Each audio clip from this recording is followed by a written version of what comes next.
Hello, everybody, and welcome to 5 Minutes with Brian. I'm your host, Brian. I apologize for sort of an off the cuff sort of thing. I had a thought today as I was walking around. So, actually, the thought occurred to me yesterday. And you can't really see it, but there's a bit of a hole in my arm. Now, the reason there's a hole in my arm is because they had to take blood from me.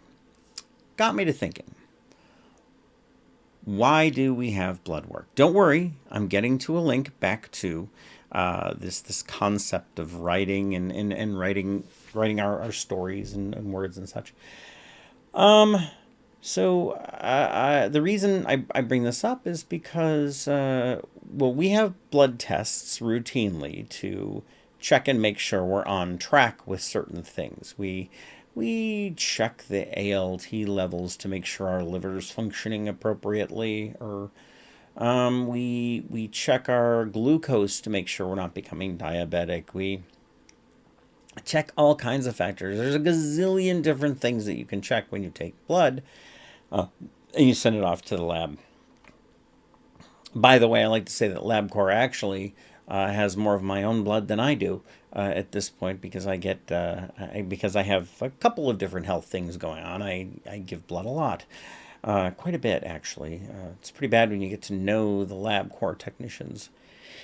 Anyway, so when you send in your blood to check it over, you want to make sure you're healthy. You want to check on the overall health and check for things that can develop over time that you didn't realize were there. Things that sneak up on you.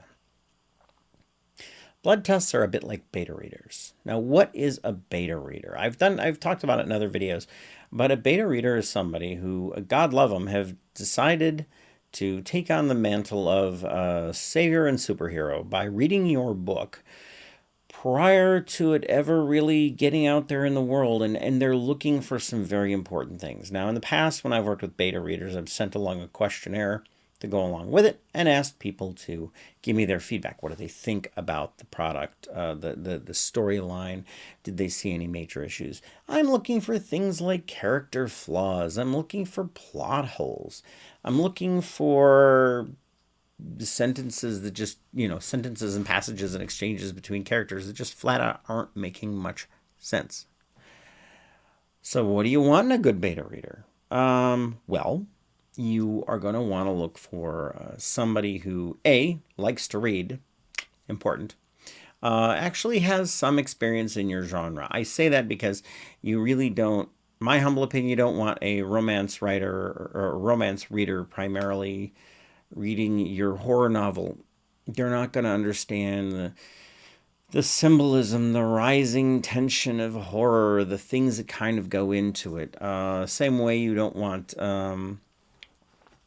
somebody who primarily reads nonfiction, checking over your mystery that you just wrote and poured your heart and soul into, because they're not really going to understand it as such. You have to understand, or the person who's doing the reading has to understand parts of that world that you're reading. Now, that's not necessarily saying that you couldn't necessarily have people outside of your genre read your book. As a matter of fact, I think some of the best advice I've ever gotten has come from people who don't write horror. However, you do need to have horror readers reading over your book. It is helpful to get as many beta readers as you possibly can, because here is the dirty little truth, and I'm sorry if I'm offending anyone by saying this, but the vast majority of the people who promise you up and down on a stack of Bibles that they're going to beta read your book will not do it. As a matter of fact, you won't get any response out of them at all. They will get the book and you'll never hear from them again. It happens. So, increase your reach, and the percentage of feedback you get will be such that you'll be able to take that you'll be able to take that advice on board, and it helps make the overall book stronger, the overall essence of what you're working on a lot stronger. So anyway, so this has been 5 Minutes with Brian, a nice, short, sweet, to the point. Actually, I'm getting ready to go on vacation for a few days. We're going down to North Carolina. It's going to be great fun. Anyway, thank you for joining me. Hope you all have a wonderful rest of your week. And this is Brian the Writer saying goodbye for now.